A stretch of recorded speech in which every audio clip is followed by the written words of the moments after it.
I was like, okay, I'm going to start feeding it into ChatGPT and have it generate a summary.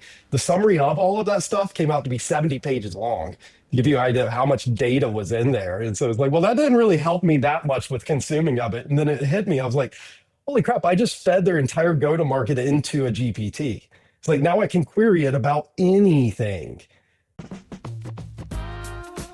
I'm Jonathan Gandolf, and welcome to the Content Cocktail Hour, powered by Audience Plus. Our mission is to shake out the deepest secrets of B2B marketing professionals and stir up fresh conversation, all to help you connect your brand with the right audience at the right time. Let's raise a glass.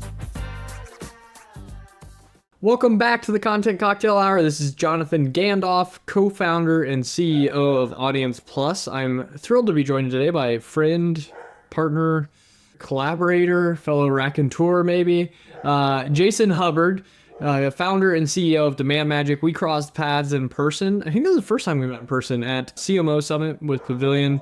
That said, we've been working together for quite a while now. So we agreed on and found some themes from CMO Summit pretty interesting. So interesting, in fact, we decided to go ahead and record the conversation in today's episode. So I'll stop rambling. Jason, thrilled to have you here. In your own words, tell us a little bit about yourself, your background, and what you're up to at DemandMagic. Awesome. Thanks so much, Jonathan. So Jason Hubbard, DemandMagic is a growth marketing agency. So we focus on B2B SaaS companies in the Series A to B range. I've been doing growth since before growth was the concept. So it's kind of cool whenever Facebook, it came out of Facebook in late 2000s, early 2010s. It was like, oh, hey, there's a name for this thing that I do. But I grew up in startups. Both my parents were serial entrepreneurs, and most of the startups that I've worked in, with a couple of exceptions, have been bootstrapped startups. So for me, the concept of doing marketing in any other way than growth, it was always kind of mysterious to me. It's like, how and why would you do it any other way? Especially around trying to do it in such a way that you're not tracking ROI, you're not optimizing for revenue, especially with the way things are now, ideally optimizing for NRR. And so, those are luxuries you don't have whenever you're bootstrapped. You have to be a profitable business. And so there's really not a luxury to go and do it any other way. So it's sort of the way I've always done it, whether I'm in-house with somebody or running, my own company. I think DemandMagic is my sixth company I've started at this point. Unfortunately, no big exits on my side. We've had a couple of exits on the ones that I've worked with people for. Yeah, no big exits yet. It's coming. I can feel it. I love it. Well, I'm super intrigued. I always love having founders, entrepreneurs, CEOs on the podcast. We'll dig into that a little bit later, especially parents as entrepreneurs starting your sixth business. I'm interested to maybe go inside the brain there and see what's going on. But we do always start these conversations, Jason. It is the Content Cocktail Hour. What are you enjoying drinking nowadays? So I don't drink alcohol anymore. I got my lifetime's worth done with 6 years ago. Actually, picking up my 6-year chip this weekend. Congrats. That's awesome. I don't drink a whole lot of interesting things, although I did discover Italian cream sodas a year or two ago. And so I don't drink them often, but every so often I'll, pull out the soda stream and make some. I'm unfamiliar. Enlighten me. Is it like a cream soda that I'm used to having, like a root beer, or is it something completely different? It's like that, except it's with like actual fresh cream. It's like that, but better. Yeah. Real ingredients. Yeah. It's really, really good. That's awesome. That sounds great. I'm gonna have to find one of those or make one of those myself. Cool. Well, let's jump into the conversation. I think one of the big themes that we heard about at CMO Summit, and I think we've probably each felt a little bit in our own business, and I think in the businesses around us and what we're just seeing in the market, and it feels like a pin is starting to be put in actually defining what it is, and that's services as a software. We've talked about so long the SaaS industry, software as a subscription model. And it's really kind of being flipped on its head along with this efficient growth model as opposed to growth at all costs. So it feels like those two are almost moving. It feels like they're correlated, right? The services as a software and also this efficient growth model. I'd be curious in what you're up to at DemandMagic. Maybe give us a little bit of kind of how you fit into that definition, and maybe broader also what you're seeing across the marketplace with services. Yeah, so I look at the services as a software, concept and model that started emerging not too long ago. Has been largely driven by AI, allowing companies to be able to push their solutions deeper into the organization.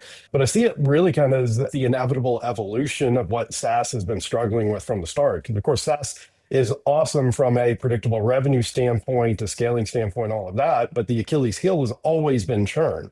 And so we ran into churn issues in the early days, and then we came up with the idea of a CS team, or a point of contact that you're going to have internally, onboarding efforts, materials, all of that stuff, trying to tackle that churn problem. Of course, at the same time, we were doing growth at all costs, where we were bringing on customers that were never the right customers and were always going to churn on us and stuff like that. And so you're absolutely right that the transition away from the growth at all costs is sort of forced the hand in some of these regards. But yeah, the limitations that we've had in that evolution have been around, the complexity, the operations, the manpower that was required to do that. And so I look at AI as really just being a way to extend that effort further into and trying to tackle that same churn problem that they've been encountering all along. My agency comes in. We don't work with many solution providers directly. We're a HubSpot partner and stuff like that. But for the most part, we either come in and we inherit whatever's already in there. We'll advise on tech stack that needs to be added.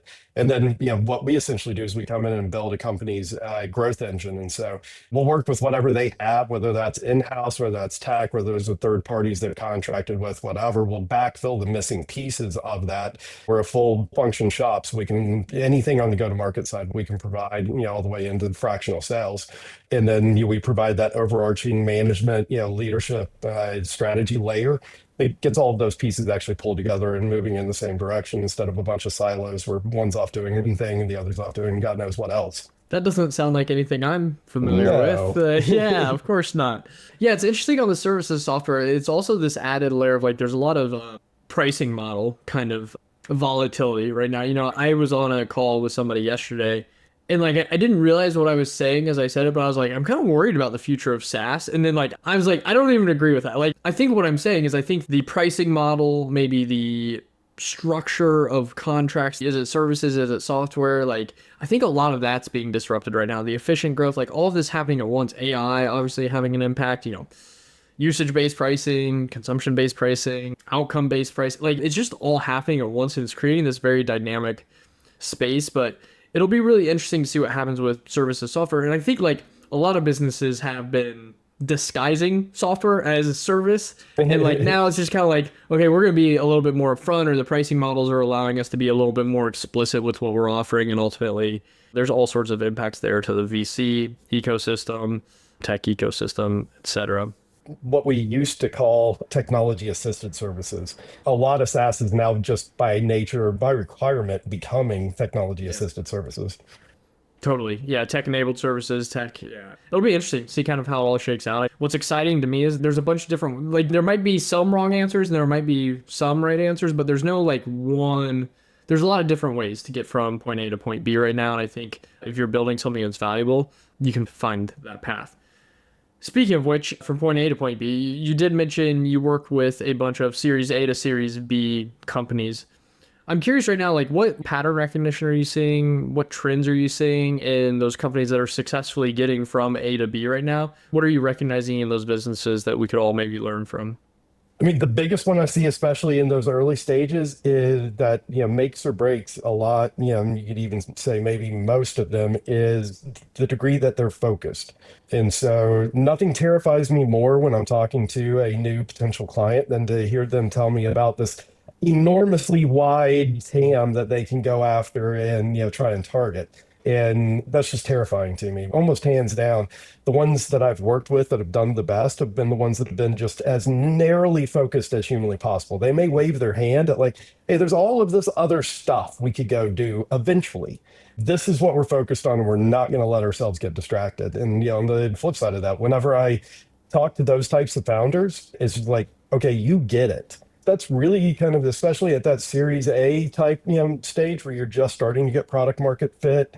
You're just starting to need to figure out how to scale and operationalize things. If you get that and you focus on it and you've actually found, whatever that segment is that works and connects, you're likely to be successful as long as you can keep focused. But if you're all over the place, it's not looking good.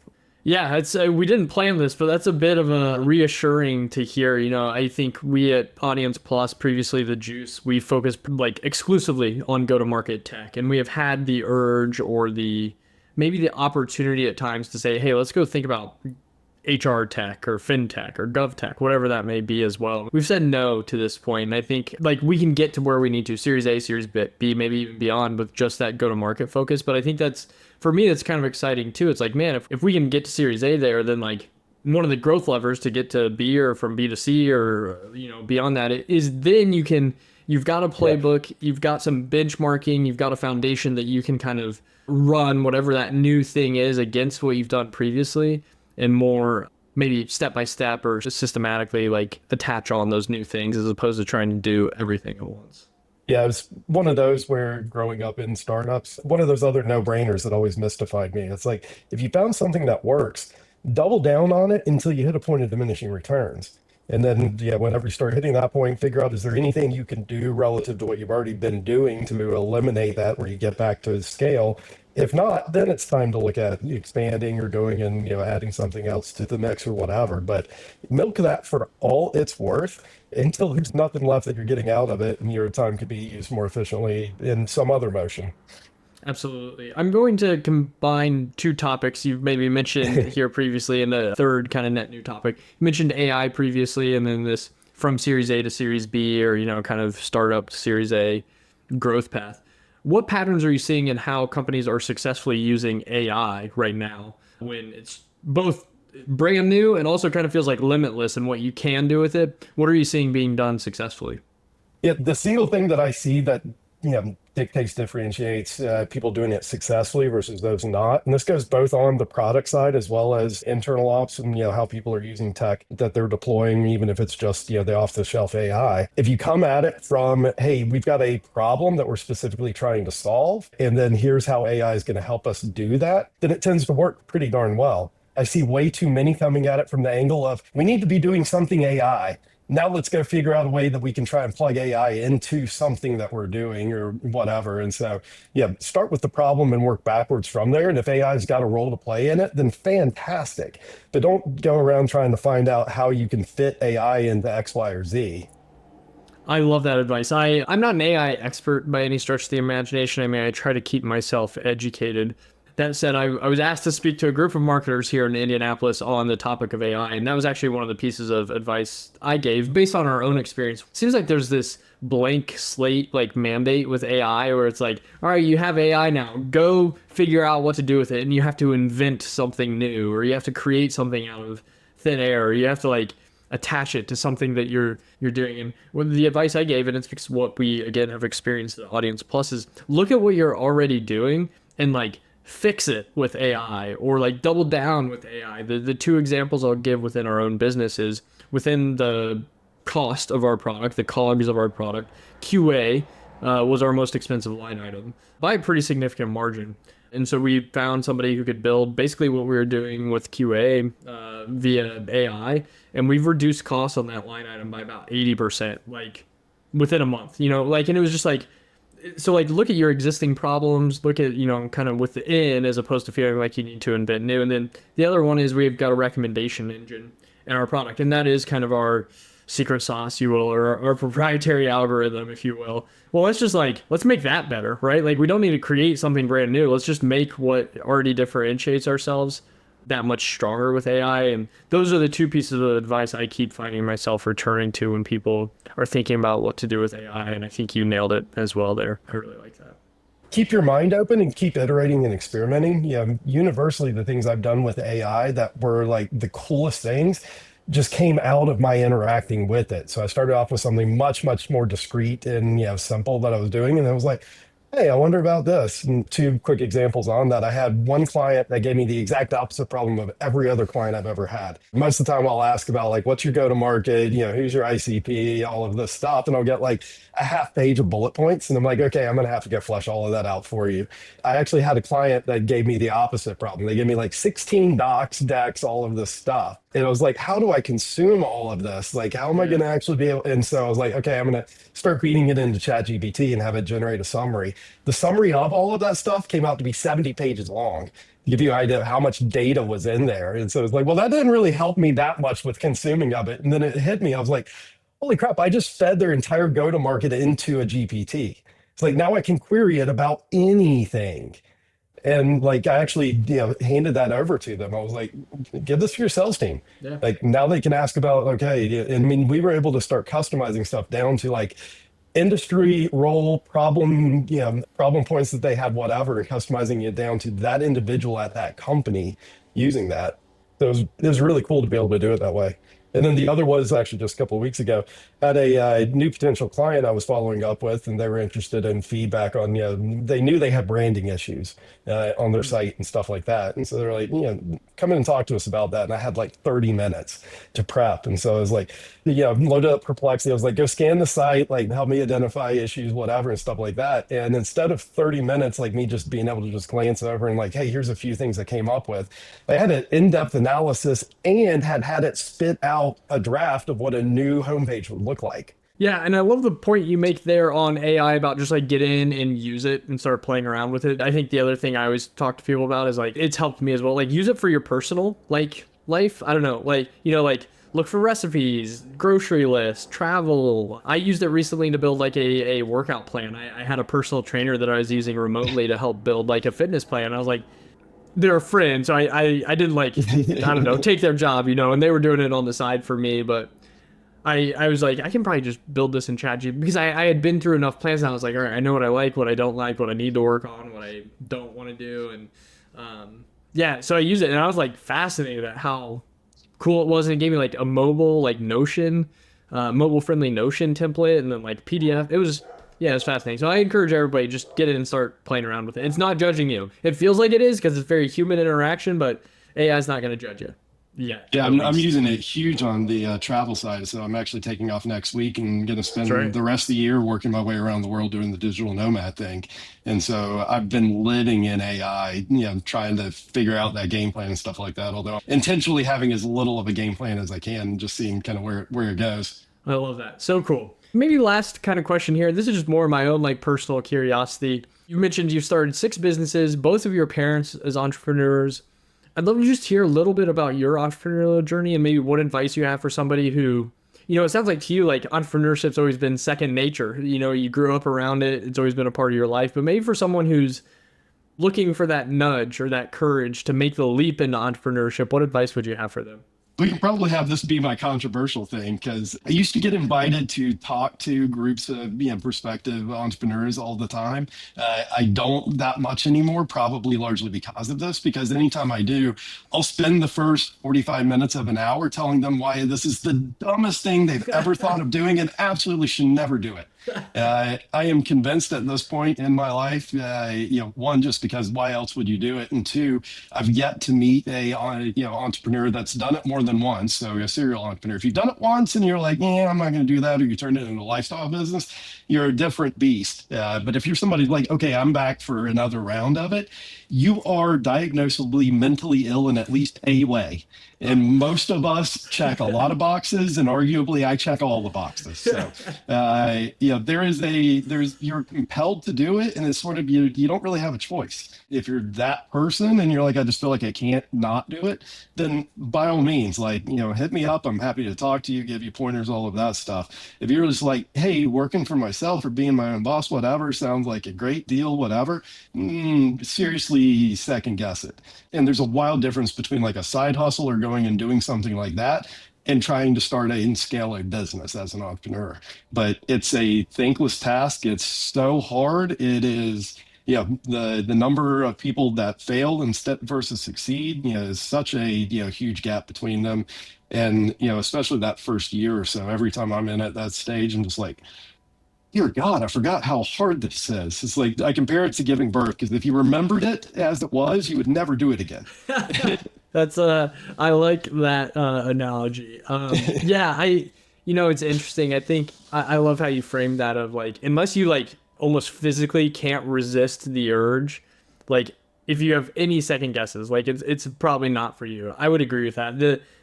I was just having a conversation with former colleague yesterday morning who he's thinking about making the leap. And the advice I gave him, and I give so many other people considering it, is like, I think some people love the idea of entrepreneurship and love the idea of business building. I find myself sometimes erring on this. Like, I love the challenge of like resource allocation and like building the model and building the vision and managing the team. But you have to make sure that you love the problem that you are solving more than you love building the business. You need to love both probably, but I think like, again, unless there's that insatiable urge of just like, I have to solve this problem, like think twice, think 3 times about it. That's how we started the Juice. I was leading a marketing team and I was like, this is so stupid. We're creating all this content. There's no like good distribution for it. We did syndication and it was bad. And that's probably using a friendly word for what I want to call it. I was just like, why is nobody solving this? And then I found somebody else who was thinking about solving it. And I was like, all right, no one else is doing this. I have to do it, right? And I think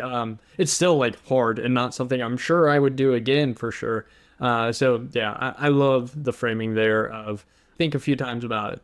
I mean, on the can't help yourself side of it, I've legitimately tried to run away from it multiple times, and that's actually how I wound up in Knoxville. I came here to try and escape into academia. I came here for a doctorate in philosophy, and then, dissertation advisor took a job at a school that didn't have a doctoral program, and I jumped ship and got an MBA and was right back in the business world. When I closed my first agency, I was like, I will never do an agency again.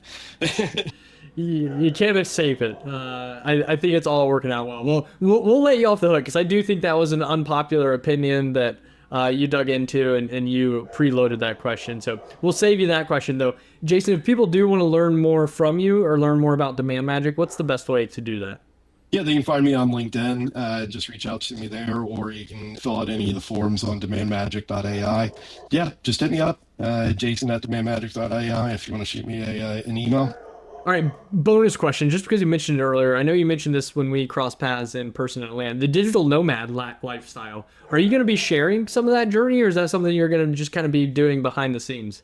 No, I'll definitely be sharing it. So we actually are working on getting the first few pieces of content ready to go because there's a fair bit of a backstory behind this decision and reason behind it. And so there's definitely a personal philosophical aspect to it above and beyond just going and working in some cool places. So yeah, we'll be sharing that content regularly. And so check it out. So cool. We will have you on post that travels. I want to do an episode just dedicated to that because I'm fascinated by it myself.